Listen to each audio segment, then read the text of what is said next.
আমি অফিস থেকে আসতেই আমার 6 বছরের ছোট্ট মেয়ে খাদিজা আমাকে বলল, বাবা, ও বাবা, তুমি যখন অফিসে চলে যাও তখন প্রায় প্রতিদিনেই আমার মা রফিক আঙ্কেলের সাথে দরজা লাগিয়ে কি যেন করে। আমি মার রুমে যেতে চাইলেই আমাকে বের করে দেয়। বাব, ও বাবা, এই রুমে মা আর রফিক আঙ্কেল দরজা লাগিয়ে কি করে? 6 বছরের ছোট্ট মেয়ে খাদিজার মুখ থেকে এই রকম কথা শুনে আমার হৃদয়টা ক্ষত বিক্ষত হয়ে গেল। মনে মনে ভাবলাম, আমার মেয়ে কি সত্যি কথাই বলছে? তাহলে কি আমার স্ত্রী রফিকের সাথে অবৈধ সম্পর্ক আছে? মনে মনে ভাবতেই ঘৃণা লাগছে। তারপর ভাবলাম, আমার মেয়ের কথা সত্য না মিথ্যা তা যাচাই করার জন্য আমি একদিন অফিস থেকে খুব তাড়াতাড়ি বাসায় চলে আসলাম। কাউকে কিছু না বলে বাসার চলে আসি। বাসাতে আসার পর যখন আমি রুমের দরজা খুলে ঢুকার আগেই দরজার উপাস থেকে এক অদ্ভুত ধরনের আওয়াজ শুনতে পেলাম। আমার আর বোঝার বাকি রইল না। আমার স্ত্রীর এই নোংরা অবস্থা দেখে মনের মধ্যে একটা জিদ এলো। তারপর আমার স্ত্রীকে শিক্ষা দিতে আমি যা করেছিলাম তা শুনলে বন্ধুরা তোমাদের আত্মা কেঁপে উঠবে। বন্ধুরা, গল্পটি অনেক ইন্টারেস্টিং। আশা করি তোমরা পুরো গল্পটি খুব মনোযোগ সহকারে শুনবে। তবে গল্পটি শোনার পূর্বে তোমাদের নিকট আমার ছোট্ট একটি অনুরোধ। তোমরা দয়া করে আমার চ্যানেলটি সাবস্ক্রাইব করে আমাকে সাপোর্ট করবা। হ্যালো বন্ধুরা, আমি জসিম। আজকে আমি তোমাদেরকে বলবো আমার নিজের জীবনের একটা সত্য গল্প, যেখানে আমার স্ত্রী আমারই এক বন্ধুর সাথে পরকীয়ায় জড়িয়ে পড়েছিল, যার ফলে আমার জীবনটা হয়ে উঠেছিল অতিষ্ঠ। খুব কষ্টে, মানসিক যন্ত্রণায় কেটেছিল আমার দিন। একদিন আমি অফিস থেকে ফেরার পর আমার ছোট্ট মেয়ে খাদিজা, মাত্র 6 বছর বয়স, সে আমাকে বলল, জানো বাবা, তুমি যখন অফিসে থাকো তখন মা আর রফিক আঙ্কেল দরজা বন্ধ করে কি যেন করে। আজকে যখন স্কুল থেকে এসে রুমের দরজা ধাক্কা দিই, তখন দেখি মায়ের শরীরে কাপড় নেই, আর আঙ্কেলটারও নেই। আচ্ছা বাবা, দরজা বন্ধ করে কাপড় চোপড় ছেড়ে মা আর রফিক আঙ্কেল কি করে, যার কারণে আমাকে রুমে যেতে দেয় না? বলো না বাবা। আমার 6 বছরের মেয়ে খাদিজার মুখ থেকে এমন কথা শুনে আমার মনে হলো আমার পায়ের নিচ থেকে মাটি সরে যাচ্ছে। খাদিজার কথা শুনে আমার শরীর থরথর করে কাঁপছে। বুকের ভিতরটা অচেনা ব্যথায় কুঁকড়ে যাচ্ছে। খাদিজার প্রশ্নের কোনো উত্তর আমার জানা নেই। বাবা হয়ে মেয়েকে তার মায়ের অবৈধ সম্পর্কের কথা কেমনে বলি? যে জ্যোৎস্নাকে 7 বছর ভালোবেসে বিয়ে করলাম, সে জ্যোৎস্না আমার সাথে এভাবে প্রতারণা করতে পারল? চোখের কার্নিশ বেয়ে এক ফোঁটা অশ্রু মাটিতে পড়ে গেল টপ করে। আমার কান্না দেখে আমার ছোট মেয়ে খাদিজা বলল, বাবা তুমি কাঁদছো কেন? কেঁদো না বাবা। ও বাবা, আমি কি তোমাকে কষ্ট দিয়েছি? আচ্ছা বাবা, আমি আর তোমার কাছ থেকে এসব কিছু জানতে চাইব না। আচ্ছা বাবা, তুমি মাকে এ কথা বলো না। কেমন? আচ্ছা ঠিক আছে, তুমি বাহিরের কাউকে বলো না। কেমন? বাবা আমাকে কোলে নেবে? আমার না খুব কষ্ট হচ্ছে। খাদিজাকে কোলে নিতেই দেখতে পেলাম 5 আঙুলের দাগ খাদিজার গালে বসে আছে। খাদিজার গালে চোরের দাগ দেখে মনে হচ্ছে দাগটা আমার কলিজায় দেখা যাচ্ছে। মন চাইছে জ্যোৎস্নাকে কেটে টুকরো টুকরো করে ফেলি। খাদিজা কোলে চড়ে আমার চোখের পানি মুছে দিয়ে আর আমাকে বলল, আমার লক্ষ্মী বাবা, আমাকে কখনো ছেড়ে যাবে না তো? আমি খাদিজাকে জড়িয়ে ধরে নিয়ে বললাম, মারে, মা হারিয়ে মা পেয়েছি, তোকে ছেড়ে যাব কেমনে? বাবা মাকে বকা দিও না, মাকে তুমি ভালো বানিয়ে ফেলো। আমি তোমাকে যতটা ভালোবাসি মাকেও ততটাই ভালোবাসি। মাকে ছাড়া আমি বাঁচব না। আমি মেয়ের কথা শুনে মাথা নাড়িয়ে হ্যাঁ সূচক জবাব দিলাম। এদিকে অসময়ে জ্যোৎস্না শাওয়ার নিয়ে বের হলেই আমি বললাম, এই সময়ে শাওয়ার নিলে? তখন জ্যোৎস্না উত্তরে বলল, আর বলো না, খুব গরম লাগছিল, তাই শাওয়ার নিয়ে আসলাম। আমি বললাম, মানে কি? এই শীতের দিনেও তোমার গরম লাগে? জ্যোৎস্না কিছু বলল না। অপরাধীর মতন মাথাটা নিচু করে ফেল। বুঝতে আর বাকি রইল না। এই জ্যোৎস্না আমার আগের জ্যোৎস্না নয়। রাতের বেলা শুয়ে আছি, জ্যোৎস্না মাথার চুল আঁচড়াচ্ছে। জানালা দিয়ে চাঁদের আলো জ্যোৎস্নার ঠিক মুখটাতে এসে পড়ছে। খুব সুন্দর লাগছে জ্যোৎস্নাকে। মনে হচ্ছে অষ্টাদশী কোনো যুবতী তার চুলগুলো মিলে দিয়েছি। এত সুন্দর মানুষ হয় কিভাবে? হঠাৎ খাদিজার কথাগুলো মনে পড়ে গেল। আমি মাথা ঘুরিয়ে শুয়ে পড়লাম। কিছুক্ষণ পর কারো হাতে ছোঁয়া পেলাম। কিন্তু এই ছোঁয়ায় আজ কোনো ভালোবাসা খুঁজে পাচ্ছি না। হাতটা সরিয়ে দিলাম। জ্যোৎস্না আবারও হাত দিল। আমি আবারও হাতটা সরিয়ে দিলাম। এবার জ্যোৎস্না আমাকে টান দিয়ে তার এখানে নিয়ে বলল, আমি কি বুড়ো হয়ে গেছি? আমাকে তোমার ভালো লাগে না? বারবার হাতটা সরিয়ে দিচ্ছা কেন? একটু নাও না। প্রথম যেদিন শক্ত করে ধরেছিলেন সেদিনের মতন। আমি জ্যোৎস্নার থেকে নিজেকে ছাড়িয়ে নিয়ে বললাম, মাথাটা কেমন যেন করছে। আমাকে একা থাকতে দাও। কি বলছো? এসব আগে বলবে তো। দাও, তোমার মাথা আমার এখানে দাও। আমি আমার উপরে নিয়ে তোমার মাথায় হাত বুলিয়ে দিই। জ্যোৎস্না প্লিজ ডিস্টার্ব করো না। সত্যি বলছি, আমার ভাল লাগছে না। হুম, বলতে পারো না আমাকে ভাল লাগে না? আমার কি স্বাদ আহ্লাদ কিছুই নেই। আমি তোমার কাছে ব্যবহার করা টিস্যু হয়ে গেছি। কিন্তু রফিক ভাইয়া কি বলে জানো আমাকে? আমাকে দেখলে নাকি মনেই হয় না আমার বিয়ে হয়েছে। রফিক ভাইয়া আরো বলে, আমাকে দেখতে নাকি ১৬-১৭ বছরের যুবতীদের মতো দেখা যায়। আমি বললাম, তাই বুঝি? তাহলে যাও তাকে বলো তোমাকে বিয়ে করতে। জ্যোৎস্না কিছু না বলেই উঠে চলে গেল। আমিও পাশ ফিরে শুয়ে আছি। কিছুক্ষণ পর টের পেলাম কেউ বিছানায় ফেক ফেকিয়ে কাঁদছে। আর বলছে, আমি কি এমন করে ফেলেছি যার জন্য তুমি আমাকে এত কঠিন কঠিন কথা বলছা? অন্য জনের সাথে বিয়ে বসে যাইতাম, তুমি আমাকে এত কঠিন কথা কিভাবে বললে? ছি, এসব ভাবতেও কষ্ট লাগে। জ্যোৎস্নার এরকম নাটক শুনে আমার বুকের ভিতরটা ফেটে যাচ্ছে। হৃদয়ে রক্তক্ষরণ হচ্ছে। যে জ্যোৎস্না আমি রাগ করব ভেবে ক্যাম্পাসে কোনো ছেলের সাথে কথা বলতো না, আজ সেই জ্যোৎস্না মেয়ে রেখে অবাধ মেলামেশা করছে। আর এখন আমার কাছে সতী সাধ্বী সাজছে। এসব ভাবতে ভাবতে কখন যে ঘুমিয়ে গেছি খেয়ালই নেই। সকালে ঘুম ভাঙতেই দেখি আমি জ্যোৎস্নার একেবারেই কাছে। আমার মাথাটা জ্যোৎস্না তার উপরে। আমি জ্যোৎস্নাকে সরাতে চেয়েও পারছি না। জ্যোৎস্নার হাতটা সরাতে চেয়ে বুঝতে পারলাম জ্যোৎস্না জেগে আছে। আস্তে আস্তে জ্যোৎস্নার নিঃশ্বাস ভারী হয়ে আসছে। আমি যেন অচেনা কোনো মোহে আবদ্ধ হয়ে যাচ্ছি। শতবার চেষ্টা করেও নিজেকে ছাড়াতে পারছি না। সেই সময় খাদিজার কথাগুলো মনে পড়ে গেল। জ্যোৎস্নাকে ধাক্কা দিয়ে সরিয়ে দিলাম। জ্যোৎস্না এমনটা আমার কাছে হয়তো কখনো আশা করেনি। জ্যোৎস্না বিছানা থেকে উঠে ব্যালকনিতে গিয়ে দাঁড়াল। জ্যোৎস্না চোখের পানি টপটপ করে পড়ছে। রাতে কাজল দিয়েছিল, সেই কাজল যেন চোখের পানিতে জীবন্ত হয়ে উঠেছে। জ্যোৎস্নার কান্না আমার চোখ এড়োলা না। বিয়ের পর জ্যোৎস্নাকে এই নিয়ে ৪ বার কাঁদতে দেখলাম। প্রথম দেখেছিলাম বাসর রাতে আমাকে ধরে কাঁদতে। তারপর দেখেছিলাম খাদিজা যেদিন জ্যোৎস্নার পেটে আসি। তারপর খাদিজা যখন আমাদের ঘর আলোকিত করে এই পৃথিবীতে আসলো। আর আজকে সেদিনের চোখের পানির সাথে আজকের চোখের পানিটার কোনোভাবেই মিলছে না। আজকের চোখের পানিটা মনে হচ্ছে চলনাম ধূম্রজাল। জ্যোৎস্না চোখের পানি মুছে কিচেনে চলে গেল। ব্রেকফাস্ট রেডি করে যখন টেবিলে সাজিয়ে দিচ্ছে, ঠিক তখনই জ্যোৎস্নার শাড়িটা সরে গিয়ে একটু বের হয়ে আছে। আমি হাত বাড়িয়ে ঠিক করে দিতে গিয়েও হাতটা ফিরিয়ে আনলাম। কেননা জ্যোৎস্নাকে ছোঁয়াতেও আমার ঘৃণা লাগে। তবুও দিন শেষে মানুষটাকে আমি ভালোবাসি, বড্ড বেশি ভালোবাসি। সকালে ব্রেকফাস্ট করে অফিসে গিয়ে ভাবতে লাগলাম কি করা যায়। জ্যোৎস্নাকে এক মুহূর্তের জন্য ভুলতে পারা আমার জন্য সম্ভব না। এছাড়া খাদিজারও তো একটা ভবিষ্যৎ আছে। মনে মনে স্থির করে নিলাম জ্যোৎস্নাকে ভালোবাসা দিয়ে শুদ্ধ করে নেব। তাই অফিস থেকে বের হয়ে জ্যোৎস্নার পছন্দের এক পাতা কালো রঙের টিপ, সাথে বকুলের মালা, কাচের চুড়ি কিনে রওনা দিলাম বাসায়। বাসায় যেতে যেতে ভাবলাম, কালো টিপ, নীল চুড়ি, সাথে কুপাতে জ্যোৎস্নাকে আজ অষ্টাদশী তরুণী লাগবে।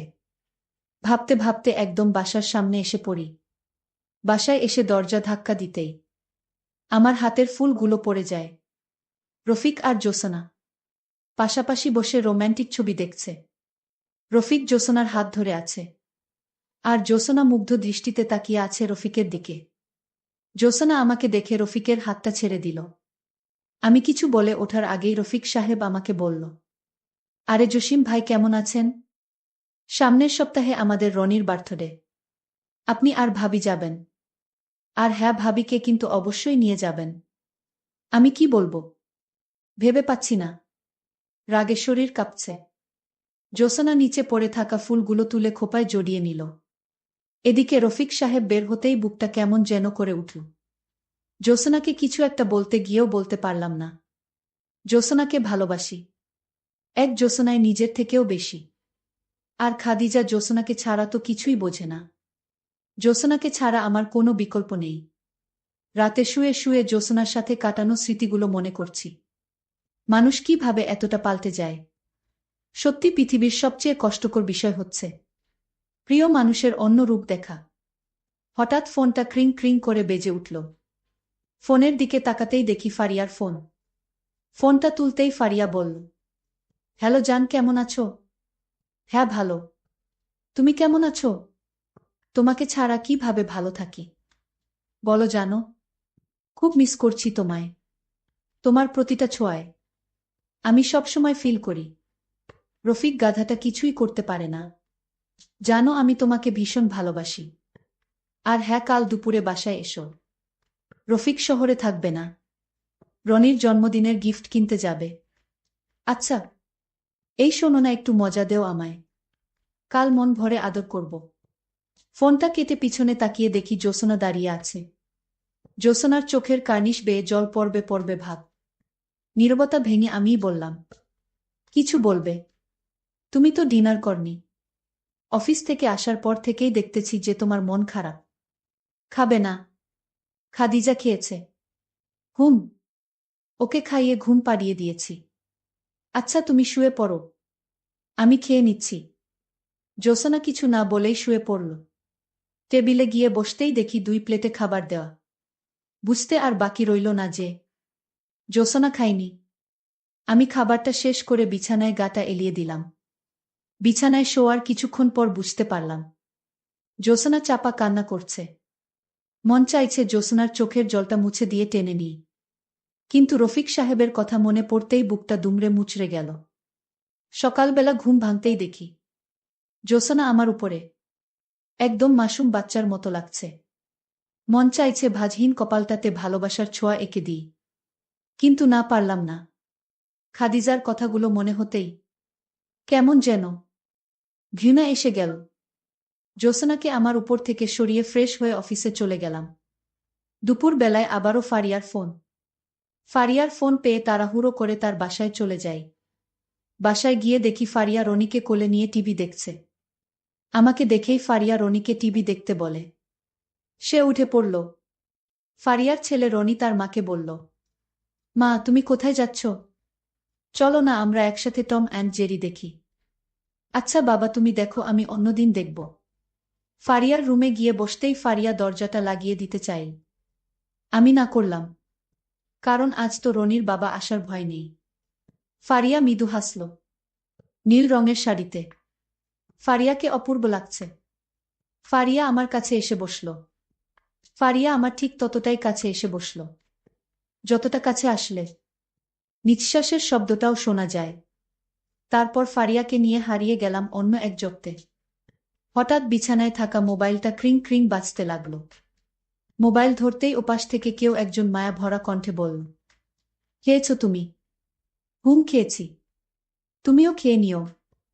এমন সময় রনি মা মা করে দৌড়ে এসে দরজাটা খুলে ফেলে। এদিকে ফারিয়া আমাকে ধরে রয়েছে। ফারিয়া রনিকে এভাবে ঢুকতে দেখে গালে চড় বসিয়ে দেয়। তোমাকে না বলেছি টিভি দেখতে? এখানে এসেছ কেন? ছোট্ট রনি কান্নামাখা ভয়ার্ত দৃষ্টিতে বলল, মম, তুমি তো দুপুরে খাওনি, এসো তোমাকে খাইয়ে দিই। ছোট্ট ছেলেটার কথা শুনে বাকরুদ্ধ হয়ে গেলাম। খাদিজার কথা বারবার মনে পড়ছে। ঠিক এমনটাই হয়তো খাদিজার সাথে ঘটেছিল। সত্যি প্রকৃতির বিচার বড়ই নিষ্ঠুর। আমি ফারিয়াকে কিছু না বলে রুম থেকে বের হয়ে আসলাম। বাসায় এসে দেখি জ্যোৎস্না কার সাথে যেন ফোনে কথা বলছে। আমি জ্যোৎস্নার পিছনে গিয়ে দাঁড়ালাম। আর শুনতে পেলাম, জানো রফিক, তোমাকে অনেক মিস করছি। আমার স্বামীটা আমার দিকে একবার ভালো করে তাকায় না পর্যন্ত। বলো রফিক, এই চেহারা দিয়ে কি করব আমি তাহলে? তুমি আমাকে সুখী করেছ। আচ্ছা, আবার কবে দেখা হবে? আমি জ্যোৎস্নার হাত থেকে ফোনটা নিয়ে আছাড় মারলাম। জ্যোৎস্না জড়সড় হয়ে গেল আমার ব্যবহারে, কিন্তু কিছু বলল না। ভাবছিলাম জ্যোৎস্নাকে একটা থাপ্পড় দিই, কিন্তু না, ওকে থাপ্পড় দিলে যে আমারই কষ্ট হবে। সব কিছুর বড় সমাধান হবে জ্যোৎস্নাকে নিয়ে এই শহর ছেড়ে চলে যাওয়া, যেখানে থাকবে না রফিক নামের কেউ।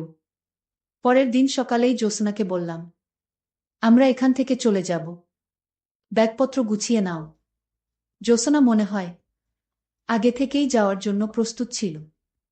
ঢাকা ছেড়ে আসার সময় ফারিয়াকে একটা মেসেজ দিলাম, প্রিয় ফারিয়া, পৃথিবীতে কোনো স্বামী যেমন তার স্ত্রীর ভাগ কাউকে দিতে চায় না, তেমনি কোনো স্ত্রীও চায় না। আমাকে ক্ষমা করে দিও। আমাদের এই দৈহিক আনন্দ আমাদের বাচ্চাদের উপর প্রভাব ফেলবে।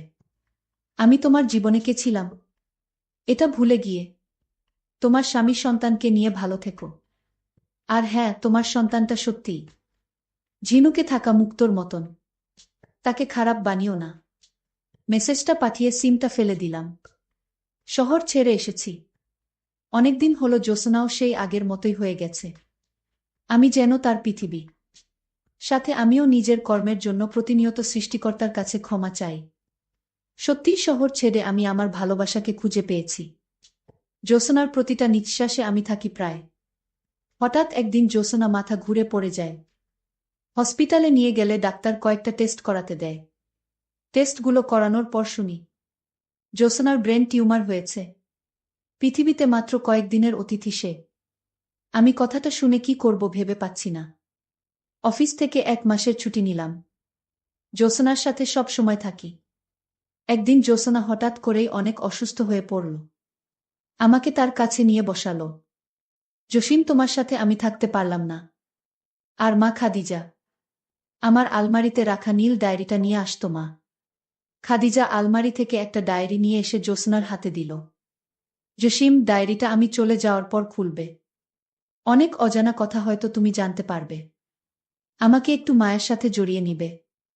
জানো, আজ আমি খুব সুখী। হয়তো তোমার বুকে আমি শেষ নিঃশ্বাস ত্যাগ করতে পারবো তাই। নাও, নাও, না, একটু বুকে। জ্যোৎস্নাকে বুকে নিলাম। জ্যোৎস্নার চোখের পানিতে শার্টটা ভিজে যাচ্ছে। জ্যোৎস্না তোতা পাখির মতন বলছে, জানো জসিম, আজ আমি সত্যি অনেক ভাগ্যবতী। আমি হয়তো তোমার বুকে মাথা রেখে মরতে পারবো। এই, তুমি কাঁদছো কেন? এমন ভাগ্য কয়জনের হয়? জসিম, আমাকে শক্ত করে ধরো। আমার খুব ভয় লাগছে। আমার খুব কষ্ট হচ্ছে। চোখ বন্ধ হয়ে আসছে। তোমার কিছুই হবে না। কোথাও যাবে না তুমি। কি হলো? কথা বলো। জ্যোৎস্না, বলছো না কেন? এই, চুপ করে থাকবে? কি হলো? কথা বলো। এমন সময় ডাক্তার এসে কথার স্পালটা চেক করে বলল, সে আর ফিরবে না। ডাক্তারের কথাটা যেন কলিজাতে এসে বিঁধল। খাদিজা বিছানায় গড়াগড়ি দিয়ে কাঁদতে লাগল। জ্যোৎস্নাকে হারিয়ে আমি হতবাক হয়ে গেলাম। দুচোখে শুধু অন্ধকার দেখি। মনের ভিতরটা সর্বদাই হুহু করে কেঁদে ওঠে। জ্যোৎস্নার বিয়োগ আমার হৃদয়টাকে ক্ষত বিক্ষত করে দিয়েছিল। 1 বছর 2 বছর নয়, 7টি বছর প্রেম করে তারপর জ্যোৎস্নাকে ভালোবেসে বিয়ে করেছিলাম। জ্যোৎস্না আমার জীবনের সবচেয়ে প্রিয় পছন্দের একটা মানুষ ছিল। তার মৃত্যুতে আমি সম্পূর্ণরূপে ভেঙে পড়েছিলাম। তার সুখ কাটিয়ে উঠতে আমার অনেক দিন সময় লেগেছিল। জ্যোৎস্নাকে দাফন করার কিছুদিন পর জ্যোৎস্নার দেওয়া নীল ডায়েরিটা বের করে পড়তে লাগলাম। ডায়েরির প্রথম পাতায় সুন্দর করে লেখা, কোনো এক নিশীতে আমি চাই না যে তোমায়, আমি তোমাকে চাই প্রতিটা নিঃশ্বাসে। ডায়েরির পরের পাতা উল্টাতে দেখলাম নীল কালিতে লেখা আছে, আচ্ছা, আমি কি দেখতে খারাপ হয়ে যাচ্ছি? জসিম ঠিক মতো আমায় ভালোবাসে না, পাগলামি করে না, খুব কষ্ট হয়। পরের পাতা উল্টাতে দেখলাম আজ রফিক ভাই এসেছিল। পুরুষ মানুষ কাঁদতে পারে তা আমার জানা ছিল না। রাতে ভাই আর একটা ছেলেও আছে নাকি? রফিক ভাইয়া আমার হাত দুটো ধরে বলল, আমার কোনো বোন নেই। আজ থেকে তুমি আমার বোন। তুমি পারো দুটি সংসার ভাঙা থেকে রক্ষা করতে। জানো, জসিম ভাইয়ের সাথে ফারিয়ার অবৈধ সম্পর্ক চলছে। আমি একদিন দেখেও ফেলেছি। কিন্তু জসিম ভাইয়া এবং ফারিয়া কাউকে কিছু বলতে পারিনি। ফারিয়াকে তালাক দিলেও আমার ছেলেটার কি হবে? কারণ আমার মা ও 5 বছরের সময় আরেক লোকের সাথে পালিয়ে গিয়েছিল। সমাজের সবার লাঠি ঘোড়া খেয়ে আজ এখানে। আমি চাই না আমার ছেলেটার অবস্থাও আমার মতো হোক। বোন, তুমিই পারো তোমার স্বামীকে সঠিক পথে আনতে। আমায় কি করতে হবে? রফিক সাহেব তখন আমাকে বলল, জোসনা, তোমাকে আমার সাথে অবৈধ সম্পর্কের অভিনয় করতে হবে। আর খাদিজা তো ছোট হলেও এই অভিনয়ে তার দায়িত্বটা নিপুণভাবে পালন করবে। সত্যি বলতে আমার জীবনে কেউ ছিল না। জসিম, আমি জানি তুমি আমাকে যথেষ্ট ভালোবাসো। কিন্তু তুমি অন্য নারীর মোহে পড়ে গিয়েছিলে। তাই মিথ্যা অভিনয় করে তোমাকে নিয়ে শহর ছেড়ে আসার প্ল্যান করেছিলাম। তারপর সৃষ্টিকর্তার আশীর্বাদে রফিক সাহেব পেয়েছে তার স্ত্রী সন্তানকে। আর আমি পেয়েছি আমার অলংকারকে। বড্ড ভালোবাসি তোমায়। তোমার জোসনা ফুলের মতো নিষ্পাপ আছে। তোমার জোসনা যে তোমাকে নিয়ে জান্নাতে থাকতে চায়। ক্ষমা করে দিও সত্যটা গোপন করার জন্য। ইতি, তোমার কলিজার টুকরা। ডায়েরিটা পড়ে চোখের পানি ধরে রাখতে পারেনি। চোখের পানিতে ডায়েরির পাতাগুলো ভিজে যায়। পাশে দাঁড়িয়ে খাদিজা কাঁদছে। কি হল মা? কাঁদছিস কেন? বাবা সরি, সেদিন তোমাকে মিথ্যা বলার জন্য আমি আমার ছোট্ট মেয়েটাকে ধরে বললাম। মারে সরি কেন বলছিস? খাদিজা কিছু না বলে আমাকে ধরে কেঁদে দিল। আমি নীল ডায়েরিটার দিকে ভালো করে তাকিয়ে মনে মনে বললাম, বাকিটা জীবন তোমার স্মৃতি মনে করেই কাটিয়ে দেব। হৃদয়ে থাকবে নীল ডায়েরির ভালোবাসার গল্পটা। বন্ধুরা, আজকে এই পর্যন্তই। আবারও আসবো তোমাদের মধ্যে নতুন কোনো ভিডিও নিয়ে। ভিডিওটি যদি তোমাদের ভালো লাগে তাহলে একটি লাইক দাও।